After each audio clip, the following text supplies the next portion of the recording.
Very good evening dear students. कैसे हैं भाई आप सब लोग? उम्मीद है आप सब लोग बहुत अच्छे होंगे और बहुत ज़ोरों शोरों से अपनी तैयारी में लगे होंगे। तो बच्चों चलिए उसी तैयारी को आगे बढ़ाते हैं, एक और सेट की शुरुआत करते हैं। अब तक 12 सेट हम लोग कर चुके हैं और बच्चों आप लोग इन 12 सेट्स को रिपीट भी करके देखना, ठीक है ना? मतलब क्लास देखने की बात नहीं कर रहा हूं, सिर्फ ये 12 सेट में एक सेट में टोटल 25 क्वेश्चन होते हैं। तो इस तरीके से अगर मैं मल्टीप्लाई करूं तो 25 इंटू 12 हो जाएगा 300। तो अब तक हम लोग 300 क्वेश्चन कर चुके हैं। ये 300 क्वेश्चन को आप जिस दिन भी आपको टाइम मिले थोड़ा थोड़ा करके इसको रिपीट कर लेना। सारे क्वेश्चंस अपने आप लोग निकाल कर देख लेना, ठीक है ना? उससे आपकी तैयारी में और ज्यादा आपको बूस्ट मिलेगा और एनर्जी के साथ आप लोग काम करोगे। थोड़ा सा कॉन्फिडेंस बढ़ता है जब हमें लगता है कि लगभग 300-400 क्वेश्चन मैं कर चुका हूं और वो 300 के 300 मुझे आते हैं। तो इससे अपने आप में एक कॉन्फिडेंस डेवलप होता है। वही मेरी कोशिश है कि रोजाना मैं थोड़ा थोड़ा कॉन्फिडेंस आप लोगों का बढ़ा सकूं। चलिए तो शुरुआत करते हैं, लेके प्रभु का नाम। जय श्री राम। देखिए भाई, पहला क्वेश्चन हमारे सामने है, पाई चार्ट का एक क्वेश्चन है।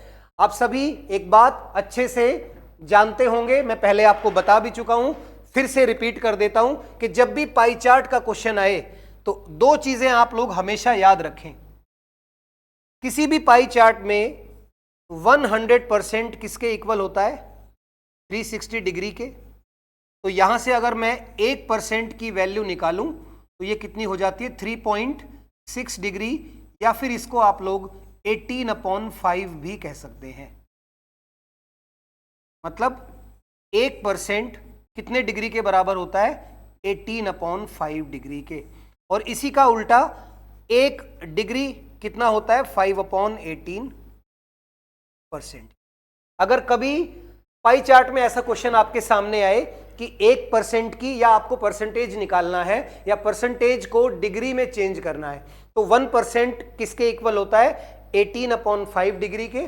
और अगर डिग्री को परसेंटेज में चेंज करना है तो 1 डिग्री की वैल्यू 5/18% होती है, ठीक है? चलिए, ये तो बात हुई पाई चार्ट के बेसिक्स की। अब मैं इस क्वेश्चन पर आता हूं।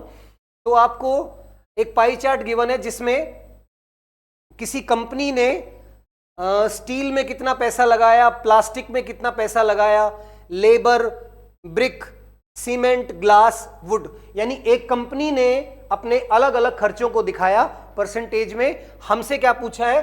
The percentage of total expenditure spent on cement, would and plastic.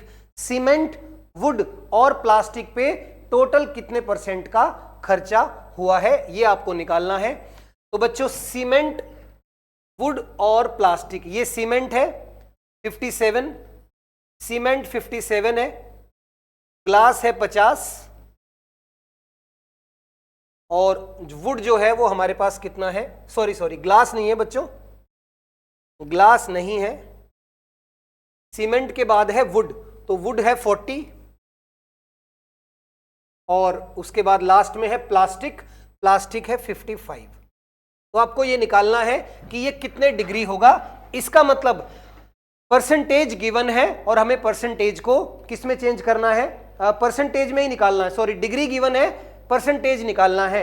तो 1 डिग्री 5/18% होता है। अब हम लोग ये सारी डिग्रीज को ऐड कर देंगे और उसके बाद इसे 5/18 से कर देंगे मल्टीप्लाई। तो डिग्री किस में चेंज हो जाएगी? परसेंटेज में चेंज हो जाएगी। अब इसको ऐड कर लेते हैं, 50 50 100 140, 7 और 5 12, ये हो गया 152 डिग्री। और हमें इसे बताना है किसमें? परसेंटेज में। तो 5/18 से मल्टीप्लाई कर देते हैं। अब 18 से कैंसिल करोगे, नीचे आ गया 9 और ये आ जाएगा आपका 7 और 6, ठीक है? अब 76 इंटू 5, ये हो जाएगा आपका 350 और 380 डिवाइडेड बाय 9। अब ये लगभग 4 पे जा रहा है। देखो 9 इंटू 4 होता है 36, और 4 वाला एक ही ऑप्शन हमारे पास है। तो आप इसको पूरा कैलकुलेट मत करना, केवल एक ही डिजिट से आपका आंसर आ जाएगा। तो पाई चार्ट का क्वेश्चन बच्चों लगभग हर एग्जाम में डीआई में जरूर पूछा जाता है। अगर आपको डिग्री को परसेंटेज में चेंज करना हो तो 5/18 से मल्टीप्लाई करेंगे, और अगर परसेंटेज को डिग्री में चेंज करना हो तो 18/5 से मल्टीप्लाई कर देंगे। अब ये 3 डिग्री हमारे पास थी, टोटल हो गई 152 डिग्री, और डिग्री को मल्टीप्लाई कर दिया 5/18 से, और हमने पूरा सॉल्व नहीं किया, केवल 9 से देखा कि 4 पे जा रहा है, तो 42.22%, क्योंकि 4 वाला एक ही ऑप्शन है। और एग्जाम में हमेशा कैलकुलेशन नहीं करनी, अगर आपको लगे कि एक ही आंसर अवेलेबल है जो आपकी रेंज में आ रहा है या जो आप कैलकुलेशन कर रहे हैं उसके हिसाब से एक ही आंसर मैच कर रहा है, तो आपको बस आंसर मार्क करके आगे बढ़ जाना है, पूरा कैलकुलेट मत करना है ऐसे क्वेश्चन में, ठीक है। चलिए आगे बढ़ते हैं। Next, select the correct algebraic expression. ये तो बहुत ही इजी है, किसको ओपन करके सही आएगा। अब देखिए पहले वाला ही ठीक है, जब आप इसको ओपन करेंगे तो यहां से मिलेगा आपको AB, फिर -A -B और +1, यही वाला ठीक है। तो बच्चों इसमें तो कुछ भी नहीं है, आगे बढ़ते हैं, ये आप आराम से अपने आप कर सकते हैं। नेक्स्ट क्वेश्चन, ये देखिए यहां बच्चा थोड़ा सा कैलकुलेशन में फंस सकता है, लेकिन अगर आप थोड़ा सा ध्यान दें तो ये क्या लिखा है, A² - B² plus A² - B² A² - B², और A² - B² क्या होता है, A + B A - B। अब जब भी आप A - B करेंगे, 100 में से 99 गया 1, 98 में से 97 माइनस करेंगे 1, तो A - B तो हर जगह 1 आएगा, तो हमें केवल A + B ही लिखना है। तो सबसे पहले हम लोग क्या लिखेंगे, 100 + 99, फिर A - B करेंगे तो 1 हो जाएगा, लिखने की जरूरत नहीं है। उसके बाद प्लस आएगा 98 + 97, ऐसे ही आगे चलेंगे, और लास्ट में हमें क्या मिलेगा, 12 + 11, ठीक है। ये हमारी क्या बन गई, AP सीरीज या अरिथमेटिक प्रोग्रेशन, ठीक है। अब ये कितना हो गया, 199, ये 195, और ऐसे ही 4 का गैप आ रहा है, और 12 और 11 ये कितना हो गया, 23, ठीक है। अब हमें यहां से क्या निकालना है कि ये सम कितना आएगा। अब बच्चों जब आपके पास कोई ऐसी सीरीज आ जाए जो 1 या 2 से स्टार्ट नहीं होती, देखो जनरली सीरीज के जो क्वेश्चन आते हैं, चाहे वो स्क्वायर में आए, क्यूब में आए, या सिंगल नॉर्मल सीरीज आए, जनरली 1 से या 2 से स्टार्ट होते हैं, और उसके फॉर्मूले मैथमेटिक्स में है n × n + 1/2 n², बहुत सारे n वाले फॉर्मूले हैं, वो आप सभी लोगों को आते भी होंगे। लेकिन कभी कभी आपके सामने एक ऐसी सीरीज आएगी जो 1 से 2 से 3 से स्टार्ट नहीं होगी, कहीं बीच में से स्टार्ट होगी और कहीं भी जाके खत्म हो सकती है। अब ये सीरीज क्या है, यहां पर जो 23 से, अगर मैं इसको उल्टा कर लूं क्योंकि प्लस में है सारे, 23 + 27, और ऐसे चलते चलते लास्ट में है 195 और +199। अब ये एक ऐसी सीरीज है जो 23 से स्टार्ट हुई, 199 पे खत्म हुई, और बीच में जो गैप है वो कितना है, 4 का, ठीक है, कॉमन डिफरेंस। अब मैं आपको, अगर आपके सामने कोई ऐसी सीरीज आ जाए कि जो कहीं बीच में से शुरू है और कहीं पे खत्म है, तो उसका सम आपको कैसे निकालना है। तो सम आप इस तरीके से निकाल सकते हैं, first number plus last number divided by 2, और plus last minus first divided by D for difference, ये जो 4 है यही डी है, और +1। बच्चों ये जो फॉर्मूला है इसको आप लोग ध्यान रखना, अगर कोई सीरीज कहीं से भी शुरू हो और कहीं भी जाके खत्म हो, तो आपको AP सीरीज का फॉर्मूला या नंबर ऑफ टर्म्स निकालने की जरूरत नहीं है, n निकालने की जरूरत नहीं है। केवल आपको किसी भी सीरीज में अगर 3 चीजें मालूम है, पहली संख्या, आखिरी संख्या और संख्याओं के बीच का गैप, यानी कि फर्स्ट नंबर मालूम होना चाहिए, लास्ट नंबर मालूम होना चाहिए, और कॉमन डिफरेंस सेम होना चाहिए, तो ये भी हमारे पास एक तरीका है जिसमें हमें नंबर ऑफ टर्म्स यानी कि n निकालने की जरूरत नहीं पड़ेगी। क्या करना है, पहली और आखिरी संख्या को जोड़ो, 2 से डिवाइड कर दो, आखिरी में से पहली घटाओ, कॉमन डिफरेंस से डिवाइड कर दो, कॉमन डिफरेंस यही है 23 और 27 का गैप 4 और +1। अब इसको कैलकुलेट करते हैं, पहला नंबर कितना है 23, प्लस 199 डिवाइडेड बाई 2 और 199 माइनस 23 डिवाइडेड बाई डिफरेंस कितना है 4 प्लस 1। इसको कैलकुलेट कर देते हैं। 199 और 23 ये हो गया 222 डिवाइडेड बाई 2 और यहां से आ जाएगा 9 में से 3 गया 6, 9 में से 2 गया 7, 176 अपॉन 4 प्लस 1। फर्दर इसको सॉल्व करेंगे, ये आ जाएगा 111 और यहां से 176 में 4 ऐड करेंगे, देखिए एलसीएम होगा 4 तो 180 बटा 4 कितना होता है 45 और इसको आप मल्टीप्लाई करेंगे तो आंसर आ जाएगा 4995। तो ये हमारा आंसर होगा।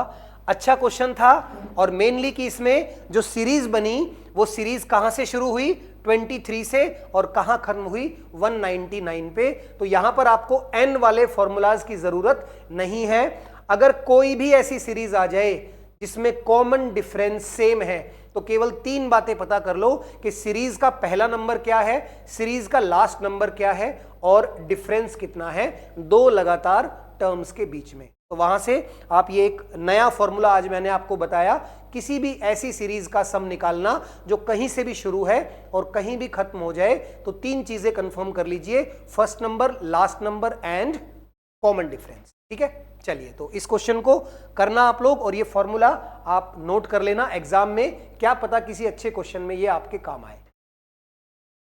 Next question, Mr. X has a monthly income of rupees 26,500 and his expenditure is 20,500। देखिए मिस्टर एक्स 26,500 रुपए कमाते हैं, इनकम गिवन है कितनी 26,500, ये इनकम है। इसमें से ये क्या करते हैं 20,500 खर्च कर देते हैं एक्सपेंडिचर, तो इसका मतलब इनकी सेविंग क्या है 6,000, ये आ गई सेविंग्स। अब आगे क्या बोला, अगर इनकी इनकम 12% बढ़ जाए यानी कि 26,500 अगर कितना बढ़ जाए 12%, तो ये कितना आ जाएगा 265 को अगर हम लोग 12 से मल्टीप्लाई करते हैं 265 का डबल हो जाएगा 530 और 265 3180। इसका मतलब जो नई इनकम है वो इसमें 3180 ऐड हो जाएगा, 0 8 6 और 3 9 29,680। ठीक है, ये आ गई न्यू इनकम। उसके बाद जो एक्सपेंडिचर है वो कितना इंक्रीज हुआ 6%। अब 20,500 का अगर हम लोग क्या निकालते हैं 6%, 20,500 का अगर हम लोग 6% निकालेंगे तो ये आ जाएगा 205 का 6 गुना यानी कि 1230। ठीक है, तो ये बढ़ गया 1230, 0371 21,730, ये हो गया नया खर्च। अब आपको निकालना है कि सेविंग कितनी बढ़ी। अब देखिए इनकम है 29,680 और एक्सपेंडिचर है 21,730, तो नई सेविंग कितनी आ गई 0.5 और ये 16 में से 7 गया 9 और 8 में से 1 गया 7, ये आ गई न्यू सेविंग 7950। ठीक है, ये पुरानी सेविंग। बच्चों मेरे पास इस क्वेश्चन को निकालने का एक और तरीका भी है, पर पहले मैं आपको जनरल तरीके से बता रहा हूं कि एक आदमी की इनकम गिवन है 26,500 रुपए, उसका खर्च है 20,500 और उसकी सेविंग है 6,000। इनकम 12% बढ़ गई तो नई इनकम निकाल ली, एक्सपेंडिचर 6% बढ़ गया तो नया एक्सपेंडिचर निकाल लिया और इनकम में से एक्सपेंडिचर माइनस करेंगे तो नई सेविंग आ जाएगी। पहले वो 6,000 रुपए सेव करता था, अब 7,950 रुपए सेव करता है, तो उसकी सेविंग कितनी बढ़ गई 1,950 रुपए। किस पे 6,000 पे और मल्टीप्लाई बाय 100, ये आपका आंसर आ जाएगा। तो 0 से ये 0 कैंसिल, 2 0 से ये 2 0 कैंसिल, 195 को 6 से डिवाइड करोगे तो ये जाएगा 3 पे, पर 3 वाले 2-3 ऑप्शन है तो हम पूरा सॉल्व कर लेते हैं। 6 3 = 18, 18, 1 बचा 15, 6 दूनी 12। देखो 32 वाले भी 2 ऑप्शन है, तो आगे सॉल्व करते हैं और 5 एग्जैक्ट आ गया 32.5%। ये हमारा आंसर। अब ये तो था इस क्वेश्चन को करने का बेसिक तरीका, लेकिन इस क्वेश्चन में हम लोग रूल ऑफ एलिगेशन मेथड भी लगा सकते हैं। अब जिसको एलिगेशन मेथड की नॉलेज है वो तो इस क्वेश्चन को बड़ी जल्दी समझ जाएगा, लेकिन अगर आपको एलिगेशन मेथड मुश्किल लगता है तो फिर आपकी परसेंटेज निकालने की स्पीड तेज होनी चाहिए, तभी आप 1 मिनट के अंदर इस क्वेश्चन को कर पाएंगे। अदरवाइज ये क्वेश्चन आपका थोड़ा सा टाइम वेस्ट करवा सकता है। ठीक है, तो पहले हम लोग एलिगेशन, अब मेरे पास यहां जगह नहीं है, मैं इसको रब कर देता हूं, इसको आप लोग नोट कर लेना, यहीं पर वीडियो को पॉज करके ये सॉल्यूशन नोट कर लेना। मैं इसको इरेज कर रहा हूं और इस क्वेश्चन को करने का एक दूसरा मेथड बता रहा हूं जो कंपैरेटिवली आपका आधे से ज्यादा टाइम सेव करेगा। ठीक है,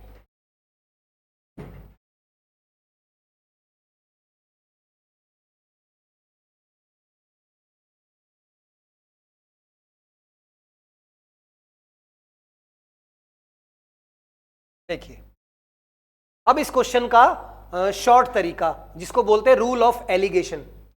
एलिगेशन जब भी आप किस में लगाएं, इनकम एक्सपेंडिचर और सेविंग वाले क्वेश्चन में, तो ध्यान रखना है एक तरफ लिखना एक्सपेंडिचर, एक तरफ सेविंग्स और बीच में इनकम। ठीक है,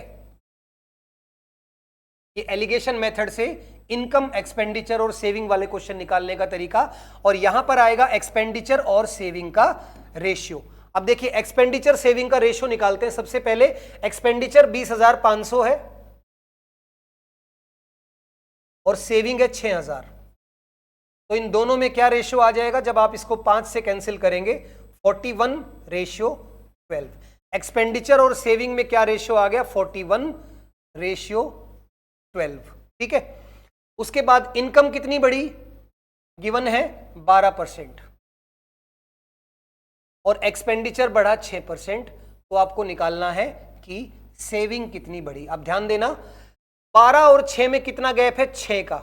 ये किसके इक्वल हो जाएगा? इसके, क्योंकि एलिगेशन में इन दोनों का गैप यहां लिखा जाता है और इन दोनों का गैप यहां लिखा होता है। अब ध्यान देना 12 की वैल्यू अगर 6 है तो 1 की वैल्यू क्या होगी? 6/12 या 1/2।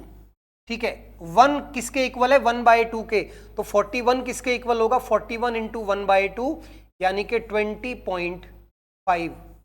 41 का आधा 20.5। अब एलिगेशन में एक बात ध्यान रखना, अगर 12 से इधर माइनस हुआ है, छोटी वैल्यू है, तो इधर बड़ी वैल्यू होगी, यानी कि 12 और 20.5 ये दोनों प्लस हो जाएंगे और ये कितना आ जाएगा? 32.5।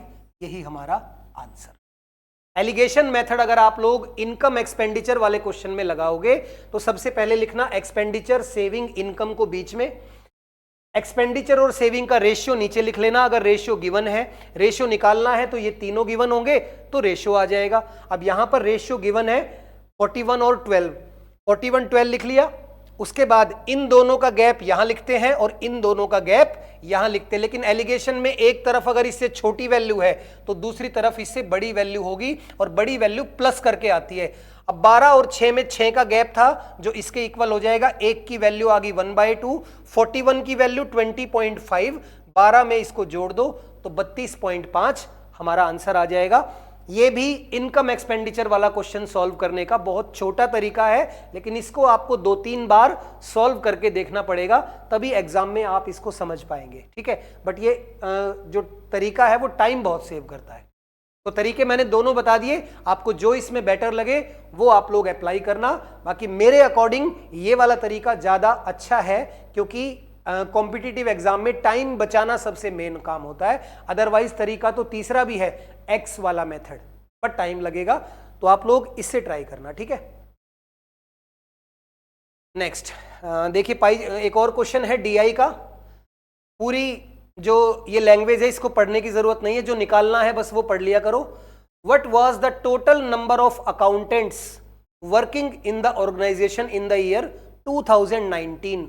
2019 में टोटल कितने अकाउंटेंट ने यहां पर काम किया? कितना आसान सवाल है। ये 2019 का डेटा है, सबसे नीचे ये वाला 2019 का डेटा है, ये हमें निकालना है। और किसको निकालना है? अकाउंटेंट्स कितने थे, टोटल नंबर ऑफ अकाउंटेंट्स जिन्होंने ज्वाइन किया। तो बस ऐड करना है यहां पर 35। What was the total number of accountants working in the organisation. देखिए ज्वाइंट नहीं, आपको निकालना है वर्किंग। अब 35 थे और किसी ने भी कोई भी छोड़ के नहीं गया, तो ये पूरे 35 आएंगे।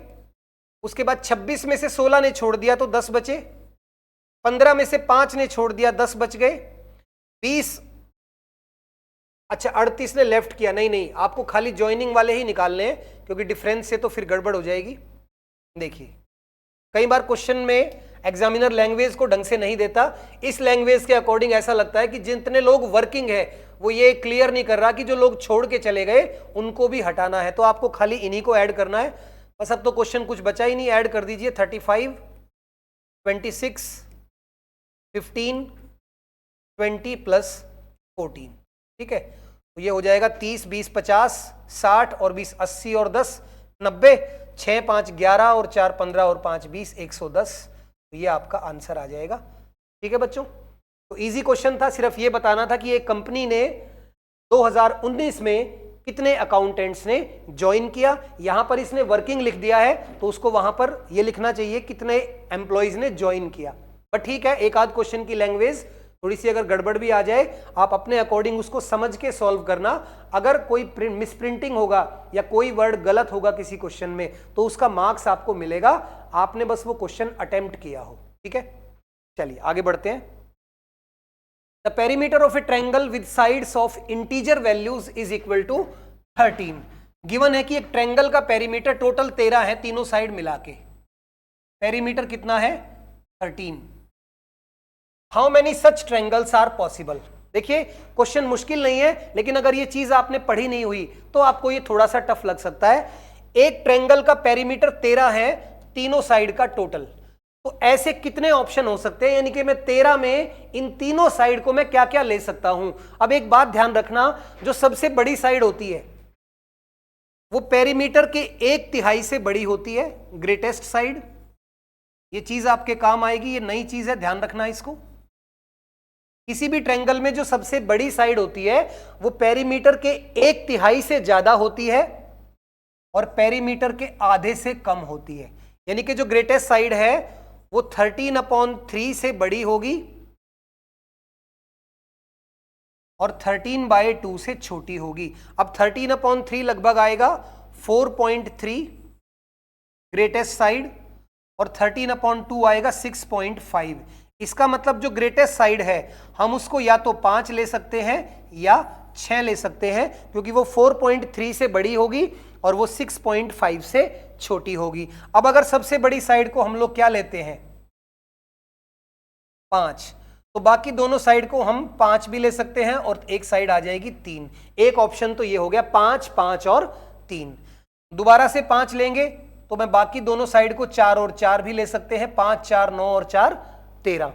और एक हम ऑप्शन ले सकते हैं 5 के साथ 2, 7 और 6, 13। ठीक है, 5 के साथ एक नहीं ले सकते क्योंकि तीसरी साइड फिर आ जाएगी 8 और 2 साइड का टोटल तीसरी साइड से बड़ा होना चाहिए, तभी ट्रायंगल पॉसिबल होता है। तो 3 ऑप्शन तो ये हो गए। अब 6 भी ले सकते हैं सबसे बड़ी साइड को, तो अगर 6 लिया तो 6 के साथ एक ऑप्शन तो हो जाएगा 6, 1, 6, 6, 1, 6।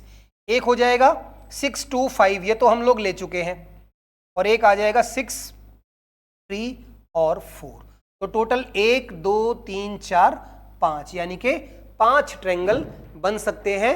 मेनली इस क्वेश्चन में आपको एक नई बात मैंने बताई जो अब तक किसी भी सेट में नहीं आई थी, कि किसी भी ट्रायंगल में अगर उसके पेरीमीटर दिया हुआ है तो ध्यान रखना जो सबसे बड़ी साइड है वो पेरीमीटर के 1/3 से बड़ी होगी और पेरीमीटर के आधे से छोटी होगी।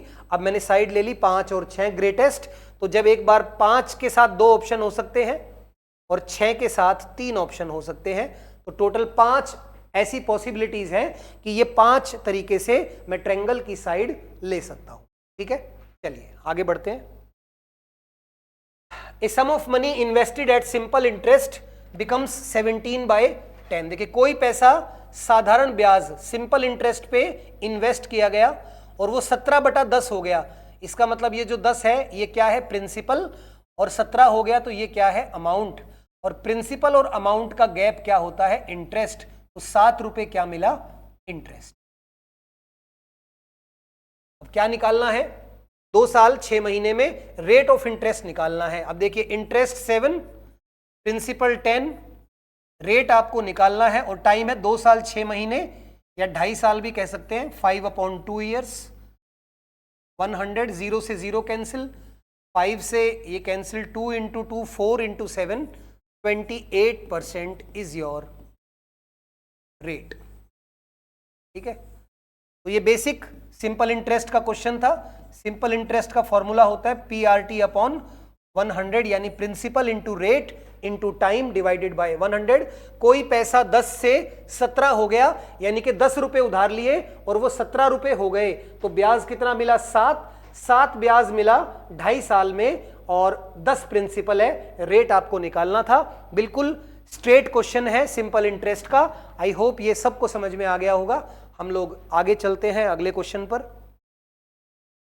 ए होलो स्फेयर, होलो का मतलब क्या होता है, जब गोले के अंदर एक और गोला हो। होला खोखला, खोखला मतलब एक बाहर से लेयर होगी और एक अंदर से लेयर होगी, तो यानी कि ये गोले के अंदर गोला होगा, एक स्फेयर और उसके अंदर एक और स्फेयर। इसको स्फेरिकल शेल भी बोला जाता है, स्फेरिकल शेल या खोखला गोला।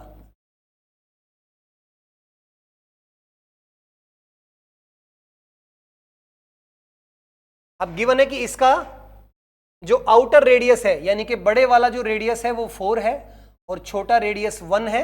आपको निकालना है volume of this hollow sphere, और होलो स्फेयर का वॉल्यूम क्या होता है, वॉल्यूम ऑफ, पूरा लिख लेना आप लोग, एग्जाम में याद रहेगा। वॉल्यूम ऑफ होलो स्फेयर ये होता है 4/3। आंसर क्योंकि पाई में है तो पाई की वैल्यू हम लोग नहीं रखेंगे, और ब्रैकेट में r³ माइनस r³, बस इसको सॉल्व कर दो। 4/3 इंटू पाई, 4 का क्यूब होगा 64 और 1 का क्यूब होगा 1, 64 माइनस 1 आ गया 63, 3 से कैंसिल करेंगे, 21 into 4 84 pi is your answer. ठीक है, चलिए next question. A person travels from P to Q at a speed of 50 km/h and returns by increasing his speed by 60%. What is the average speed? सबसे पहले तो जब किसी भी question में आपको 2 स्पीड गिवन हो तो एवरेज स्पीड बच्चों क्या होती है, 2xy upon x plus y. अगर x और y क्या गिवन है, स्पीड्स। ठीक है, अब यहां पर एक स्पीड आपको गिवन है 50 और दूसरी स्पीड है इससे 60% ज्यादा। 50 का 60% निकालोगे तो ये आएगा 30, तो 50 में 30 ऐड कर दो, दूसरी स्पीड हमारे पास आ गई 80। एवरेज स्पीड निकालनी है, फॉर्मूला लगा दो, 2 into 50 into 80 divided by 50 plus 80, 130। 0 से 0 कैंसिल, अब आगे कैंसिल नहीं होगा, 8 दूनी 16 पंजे 80, ये आ गया 800/13, और 13 से इसको करो कितने पे जाएगा, 6 पे। अब 6 पे जाएगा, एक ही ऑप्शन 6 वाला है, आंसर लगा दो, सॉल्व करने की जरूरत नहीं है। 61.53 km/h इज योर आंसर। ठीक है, तो अच्छा क्वेश्चन है, आता रहता है ये क्वेश्चन। अगर किसी क्वेश्चन में आपको 2 स्पीड गिवन है और आपसे एवरेज स्पीड पूछी है, तो 2 स्पीड कुछ भी हो सकती है, x y a b whatever. 2 speed से एवरेज स्पीड निकालनी है तो 2xy upon x plus y. एक स्पीड हमें डायरेक्टली गिवन थी और दूसरी स्पीड उससे 60% ज्यादा थी, तो 50 का 60% होता है 30, तो 50 प्लस 30 दूसरी स्पीड ये आ गई, फॉर्मूला लगा दिया, आंसर आ गया। कैलकुलेशन भी नहीं करनी पड़ी क्योंकि जैसे ही मैंने कैलकुलेट करना शुरू किया तो 6 आया और 6 एक ही ऑप्शन में है, तो आपको पूरा सॉल्व नहीं करना पड़ेगा। ठीक है, चलिए आगे बढ़ते हैं। इनमें से कौन सी स्टेटमेंट सही नहीं है? देखिए ऐसे क्वेश्चन में बच्चा अक्सर जल्दबाजी में ये जो नॉट है ना इसको भूल जाता है। उसने पूछा है इनमें से कौन सी स्टेटमेंट सही नहीं है, इसका मतलब 4 स्टेटमेंट में से 3 ठीक है, केवल एक गलत है। ठीक है, तो आपको गलत वाली निकालनी है, सही वाली नहीं। 20 मीटर पर सेकंड इज लेस देन 85, बिल्कुल। देखिए 20 मीटर पर सेकंड को अगर आप बदलेंगे किसमें, किलोमीटर पर आवर में, तो इसको मल्टीप्लाई करना पड़ेगा 18/5 से, और ये आएगा 72, और 72 इज लेस देन 85, तो पहले वाला तो ठीक है। Time calculated by dividing distance upon speed, बिल्कुल सही है। टाइम कैसे कैलकुलेट करते हैं, डिस्टेंस अपॉन स्पीड से। Covering the same distance in lesser time implies a higher speed, ये बात भी बिल्कुल ठीक है। अगर आपको एक ही दूरी कम टाइम में तय करनी है तो आपको स्पीड बढ़ानी पड़ेगी, सही बात है। तो पहली तीनों स्टेटमेंट ठीक है, तो हमारा आंसर क्या होगा, डी ऑप्शन, ये अपना आंसर होगा। क्योंकि ये वाली स्टेटमेंट अब 100% गलत होगी, इसको सॉल्व करके मत देखना, कुछ लोग फिर भी चेक करते हैं, इसका मतलब आपको भरोसा ही नहीं है ऊपर वाले 3 ऑप्शन जो आपने सॉल्व किए। अगर पहले 3 ऑप्शन सही हैं तो चौथा 100% गलत होगा, उसकी तरफ देखना भी नहीं है, उसको पढ़ने की जरूरत भी नहीं है, बिना बात अपना समय बर्बाद करोगे। पहले 3 सही है तो चौथा गलत होगा, और हमें गलत ही बताना था, तो ये अपना आंसर आ जाएगा। चलिए आगे चलते हैं, next question. In a triangle ABC the internal bisectors of angle B and C. देखिए एक ट्रायंगल है एबीसी जिसमें बी और सी के बाइसेक्टर, एंगल बाइसेक्टर का मतलब जो किसी एंगल को 2 इक्वल पार्ट में डिवाइड कर दे, तो बी और सी इन दोनों के बाइसेक्टर यहां पर मिलते हैं, इसको ओ मान लेते हैं, और ये एंगल हमें गिवन है 105 डिग्री, ठीक है। और क्या निकालना है, एंगल ए निकालना है। डायरेक्ट थ्योरम, जब 2 बाइसेक्टर मिलते हों तो वो एंगल यानी कि एंगल बी और सी किसके इक्वल होता है, 90 डिग्री प्लस हाफ ऑफ ऊपर वाला एंगल यानी कि ए। अब ये 105 है, तो 105 minus 90 degree equals to half of angle a, ये हो गया 15 दूनी 30 डिग्री, हमारा आंसर आ गया एंगल ए। तो डायरेक्ट थ्योरम थी, कुछ भी इस क्वेश्चन में नया नहीं था, कुछ भी एक्सप्लेन करने के लिए था नहीं। 2 बाइसेक्टर यानी कि कोण के समद्विभाजक अगर ऐसे मिले तो ये वाला एंगल ऊपर वाले एंगल का हाफ और प्लस 90 डिग्री के इक्वल होता है। ये थ्योरम बहुत आती है। अगर यही बाइसेक्टर बाहर मिलते तो ये 90 माइनस हाफ ऑफ एंगल ए हो जाता, ठीक है। चलिए नेक्स्ट क्वेश्चन, कॉट स्क्वायर ए माइनस कॉस स्क्वायर ए। देखिए कॉट स्क्वायर ए माइनस कॉस स्क्वायर ए दिया हुआ है। कॉट क्या होता है बच्चों, पहले मैं लिख लेता हूं क्वेश्चन, कॉट स्क्वायर ए माइनस कॉस स्क्वायर ए। अब कॉट आप लोग जानते हैं क्या होता है, कॉस स्क्वायर ए अपॉन साइन स्क्वायर ए माइनस कॉस स्क्वायर ए। एलसीएम लेंगे तो एलसीएम क्या आ जाएगा, साइन स्क्वायर ए, और ऊपर आएगा कॉस स्क्वायर ए, कॉमन आ जाएगा, और अंदर आएगा 1 माइनस साइन स्क्वायर ए, ठीक है ना। अब 1 माइनस साइन स्क्वायर ए क्या होता है, कॉस स्क्वायर ए। अब ये तो क्या बन गया, कॉट स्क्वायर ए, और इनटू कॉस स्क्वायर ए, यही अपना आंसर ये वाला, ठीक है। तो बेसिक सा क्वेश्चन था, कॉट क्या होता है, कॉस अपॉन साइन। जैसे ही एलसीएम लिया तो यहां आ गया 1 माइनस साइन स्क्वायर ए जो कॉस स्क्वायर ए होता है। अब कॉस स्क्वायर ए अपॉन साइन स्क्वायर ए कॉट स्क्वायर ए, और खाली कॉस स्क्वायर ए यहां बच गया, तो आंसर आ गया। बस छोटा सा सॉल्यूशन था, बिल्कुल बेसिक सा क्वेश्चन। आगे बढ़ते हैं, volume of hemisphere is this, find the radius of hemisphere. देखिए हेमिस्फेयर का वॉल्यूम क्या होता है, 2/3 पाई आर क्यूब, और ये हमें गिवन है 19,404। अब यहां से आर निकालना है तो आर क्यूब को इधर छोड़ के बाकी सब लेके चलते हैं, 19404 इंटू 3, और नीचे 22/7 भी आएगा तो 7 भी ऊपर जाएगा, और नीचे आ जाएगा 2 इंटू 20, ठीक है। अब कैंसिल कर दो 2 से, कितने पे गया 9, 702, 22 से कैंसिल कर दो, 22 इंटू 4, और फिर से 4 और 1, तो हमारे पास आ गया आर क्यूब इक्वल्स टू 441। अब 441 किसका स्क्वायर होता है, 21 का, तो मैं लिख सकता हूं 21 इंटू 21, और 7 इंटू 3 ये भी कितना हो गया 21, तो आर कितना आ जाएगा 21, ये अपना आंसर आ जाएगा, ठीक है। तो हेमिस्फेयर के वॉल्यूम का बस आपको फॉर्मूला पता होना चाहिए था, रेडियस निकालनी है, क्यूब बन गया 21 का, तो आंसर आ गया रेडियस 21। चलिए नेक्स्ट क्वेश्चन। 40 आदमी किसी काम को 15 दिन में कर सकते हैं। 40 आदमी किसी काम को 15 दिनों में कर सकते हैं, तो काम हो गया 600। 3 days after they started working 20 more men joined। 40 आदमी किसी काम को 15 दिन में कर सकते थे, लेकिन 3 दिन के बाद और आदमी आ गए। इसका मतलब 40 आदमियों ने केवल 3 दिनों तक ही काम किया, उसके बाद आदमियों की संख्या बढ़ गई। तो 40 आदमी अगर 3 दिन काम करेंगे तो कितना काम हो जाएगा? 120। ये काम हो गया, तो बचा कितना? 480। और इस काम को करने के लिए 20 आदमी और आ गए, यानी इस काम को किया 60 आदमियों ने। तो टाइम कितना आएगा? 8 days। अब देखते हैं क्या पूछा है। कितने दिन में टोटल काम पूरा हुआ? तो 3 दिन तो यहां पर काम किया गया और 8 दिन बाद में लगे, तो टोटल 11 दिन में पूरा काम कंप्लीट। बिल्कुल बेसिक, बिल्कुल सिंपल क्वेश्चन था। 40 आदमी 15 दिन में कोई काम कर सकते हैं, तो काम हो गया 600। 40 आदमियों ने 3 दिनों तक काम किया, तो 120 काम कर चुके हैं।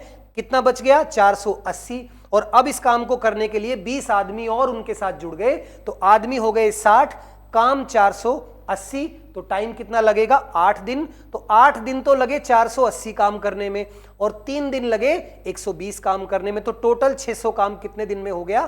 11 दिन में। ये आपका आंसर। नेक्स्ट देखिए, एक हमें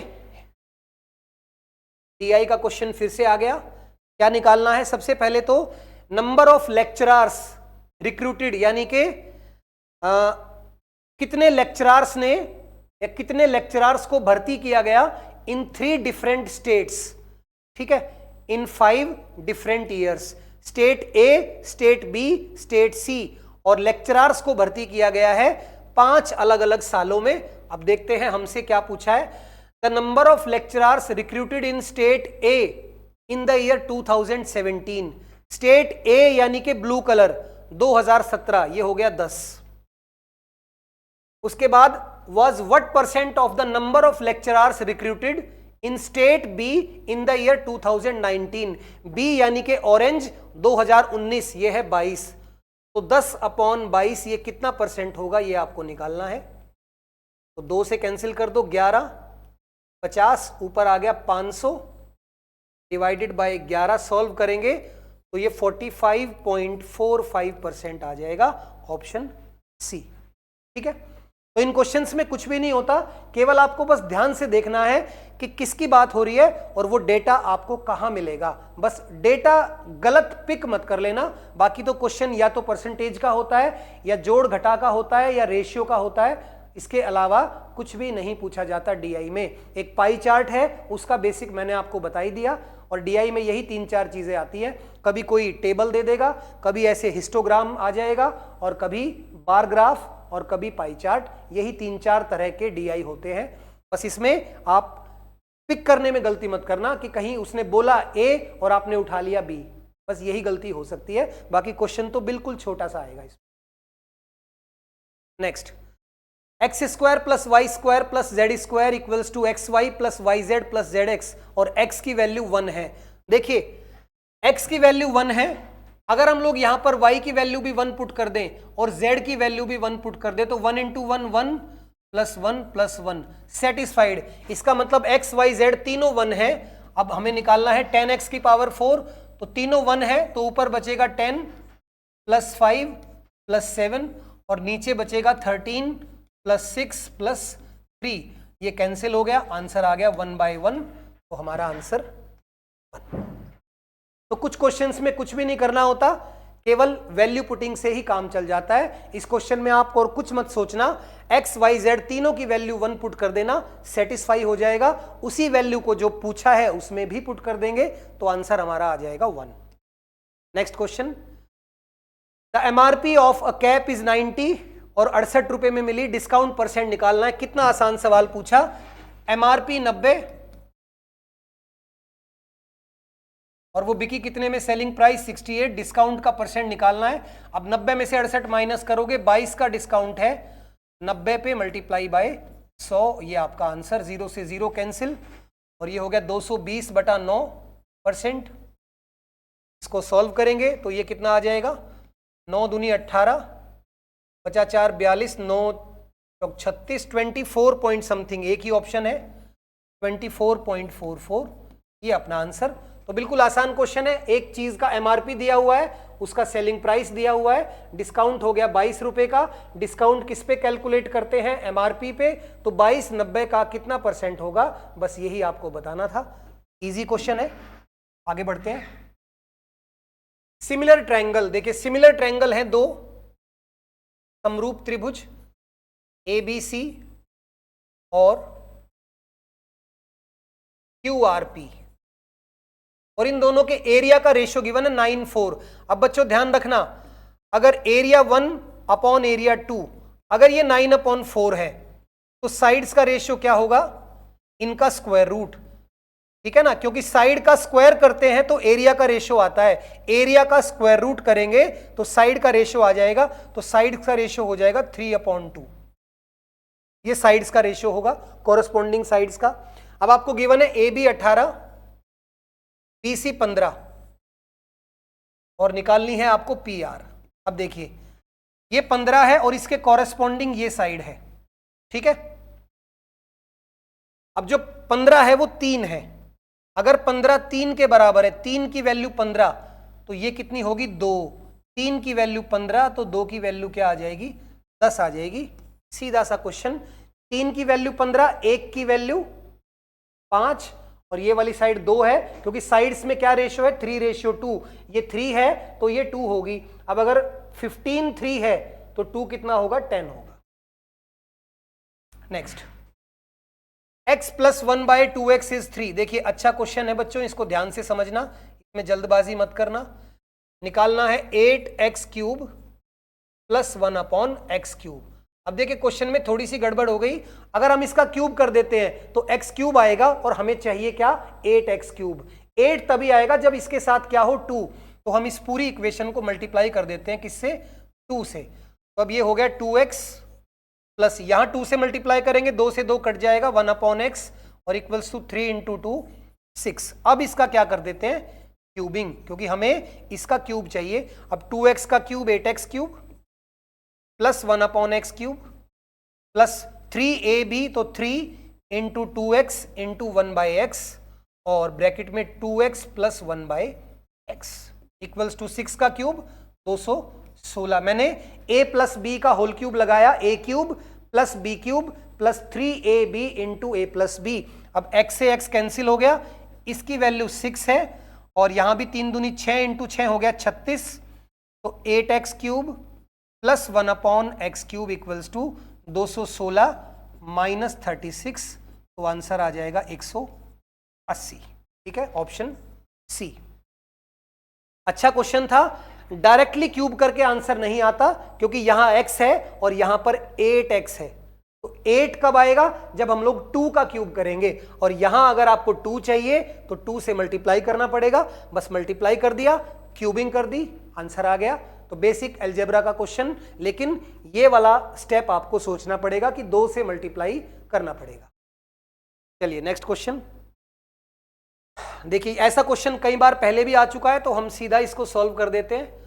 1 + sin a, जब ऊपर नीचे केवल साइन चेंज हो तो साइन चेंज करके ऊपर नीचे मल्टीप्लाई कर दो, 1 + sin a जैसे रैशनलाइज करते हैं अपॉन 1 + sin a। अब ऊपर क्या आ जाएगा 1 + sin a का होल स्क्वायर और नीचे 1 - sin a, 1 + sin a, जो बन जाएगा 1 - sin² a और वो होता है cos² a। अब जब स्क्वायर हटाएंगे तो बाहर आके 1 + sin a upon cos a, ये हमारा आंसर होगा। लेकिन आंसर साइन कॉस में गिवन नहीं है, tan और cot में गिवन है। तो 1/cos a क्या होता है sec a और sin अपॉन cos होता है tan a, यही हमारा आंसर होगा sec a + tan a। ठीक है, चलिए next question. 2 tourist buses start from same point and move along 2 roads at right angles. देखिए 2 बस एक जगह पर खड़ी हुई है यहां पर, लेकिन वो राइट एंगल पे चलती है, यानी एक बस इधर गई और एक बस इस साइड चली गई। इस बस की स्पीड आपको गिवन है 48 किलोमीटर पर आवर और इस बस की स्पीड है 36 किलोमीटर पर आवर। ये स्पीड है, ठीक है। अब दोनों की दोनों कितनी देर चलती है?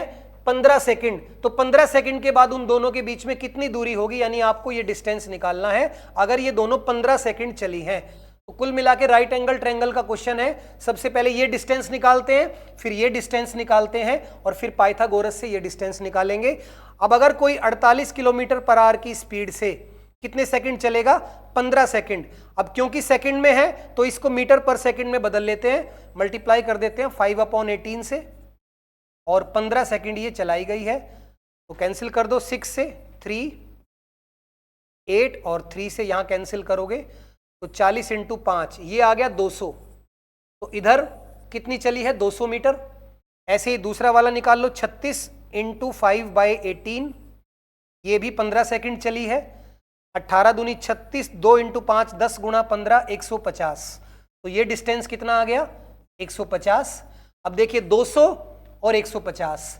अब ध्यान देना 20 और 15 का ट्रिपलेट होता है 25, यानी कि ये वाली साइड कितनी आ जाएगी? 250 मीटर। बाकी आप लोग पाइथागोरस लगा के भी निकाल सकते हो, लेकिन कंपटीशन के स्टूडेंट हो, ट्रिपलेट की नॉलेज जरूर होनी चाहिए।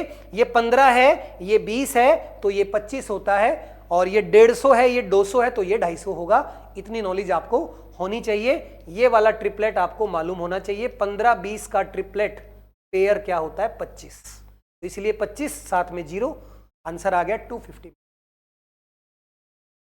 नेक्स्ट, ये क्वेश्चन सबसे आसान होता है क्योंकि इसमें खाली रेशियो ही पूछा जाता है बार बार। रेशियो निकालना है total earnings of P to the total earnings of Q। P को ऐड कर दो, Q को ऐड कर दो। अब देखिए P को ऐड करेंगे तो 5 5 10 6 16 5 21 का 1 और 9 और 2 11 और 6 17 18 और 3 21 का 1 11 511 आ गया, और 511 एक ही ऑप्शन में है तो यही अपना आंसर है। तो खाली P को ऐड करके ही हमारा आंसर आ गया, Q को ऐड करने की जरूरत ही नहीं है क्योंकि P को ऐड करेंगे 511 आएगा, एक ही ऑप्शन में 511 है। तो इसको आप लोग कर लेना, इजी है। हम लोग नेक्स्ट क्वेश्चन पर चलते हैं। फिर से दो सिमिलर ट्रायंगल आ गए। एक ट्रायंगल है ABC और एक ट्रायंगल है DEF। गिवन है BC4 EF5। BC4 है और EF5 है। Area of triangle ABC is 80। अब देखिए अभी थोड़ी देर पहले आया था कि साइड्स के रेशियो का अगर हम लोग क्या कर दें? स्क्वायर। S1/S2 का क्या कर देंगे? स्क्वायर। तो ये एरिया का रेशियो आ जाएगा। इसका मतलब 4 का स्क्वायर 16, ये एरिया होगा, और यहां 5 का स्क्वायर 25। ये 16 और 25 क्या आ गया? एरिया का रेशियो। अब इस 16 की वैल्यू हमें गिवन है कितनी? 80। तो 1 की वैल्यू आ गई 5 और 25 की कितनी आ जाएगी? 125।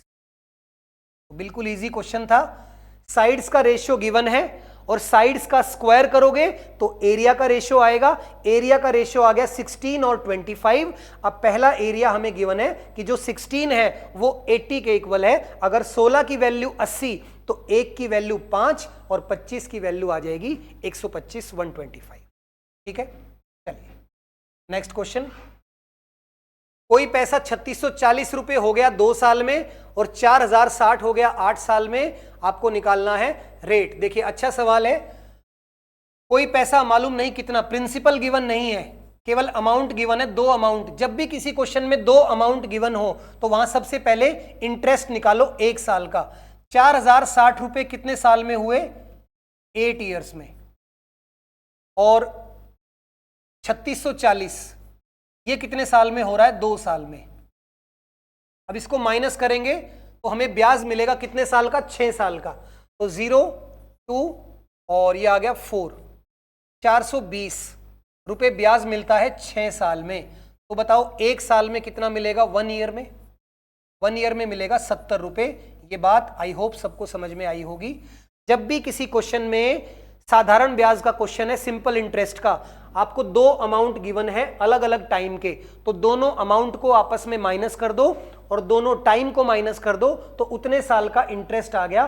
6 साल में 420 रुपए, तो एक साल में कितना कमाएगा? 70, क्योंकि सिंपल इंटरेस्ट हर साल इक्वल होता है। तो 6 साल का 420, तो एक साल का 70, और एक साल का 70 तो बताओ 2 साल का कितना होगा? आप कहेंगे 140, और 2 साल का अमाउंट हमें गिवन है कितना? 3640। अब अगर 3640 अमाउंट में से हम लोग ब्याज माइनस कर दें तो क्या मिल जाएगा? प्रिंसिपल, और ये आ गया 3500 रुपए। अब इस पे हमें रेट निकालना है। एक साल का ब्याज है 70 रुपए, प्रिंसिपल 3500 रुपए, टाइम 1 साल, रेट निकालना है। निकाल लीजिए, 0 से 0 कैंसिल, और 35 और 70, तो 35 से कैंसिल कर दो, ये आ गया 2%। ठीक है, तो नॉर्मल क्वेश्चन है, लेकिन ध्यान रखना थोड़ा जल्दी जल्दी माइनस करके फटाफट एक साल का ब्याज निकालो। फिर 2 साल का इसलिए निकाला ताकि प्रिंसिपल पता चल जाए। 2 साल का ब्याज 140, प्रिंसिपल आ गया 3500, एक साल का ब्याज 70, टाइम 1, प्रिंसिपल 3500, रेट निकालना है 2% आंसर। और आज का लास्ट क्वेश्चन ट्रिग्नोमेट्री का एक और क्वेश्चन आ गया, बहुत इजी है।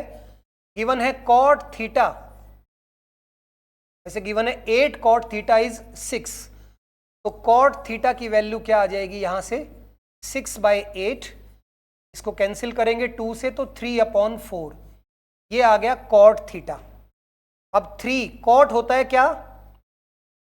बेस अपॉन परपेंडिकुलर, ये बेस है, ये परपेंडिकुलर है, तो हाइपोटेन्यूज यहां से पाइथागोरस लगाओगे कितना आ जाएगा? 5। अब देखिए sine plus cos upon sine minus cos, इसको करने के 2 तरीके हैं। या तो आप इसको साइन से डिवाइड कर दो। अब जब आप इसको साइन से डिवाइड करोगे तो साइन अपॉन साइन 1 और plus cos upon sine is cot, तो 1 प्लस कॉट थीटा, और नीचे बचेगा 1 माइनस कॉट थीटा, और कॉट की वैल्यू हमें गिवन है कितनी? 3/4, तो आंसर आ जाएगा 1 प्लस 3/4 अपॉन 1 माइनस 3/4। तो ये तो हो जाएगा 4 एकम 4 और 3, 7/4, इंटू नीचे हो जाएगा 1/4, उल्टा करेंगे 4/1, कैंसिल, आंसर आ गया 7। ठीक है, ये ज्यादा आसान है। मैंने क्या किया? इस वाले पूरे एक्सप्रेशन को डिवाइड कर दिया, किससे? साइन थीटा से डिवाइड कर दिया। अगर आप डिवाइड नहीं करना चाहते तो साइन क्या होता है? परपेंडिकुलर अपॉन हाइपोटेन्यूज, यानी कि 4/5, और ये हो जाएगा कितना? 3/5। 4/5 प्लस 3/5 और 4/5 माइनस 3/5, आंसर फिर भी आपका आ जाएगा 7। तो बच्चों ये था एक और सेट। अगले महीने जिन बच्चों का एग्जाम है, कुछ ऐसे ही क्वेश्चन मिलेंगे आपको, यही लेवल होगा। किसी क्वेश्चन में थोड़ी सी कैलकुलेशन होगी।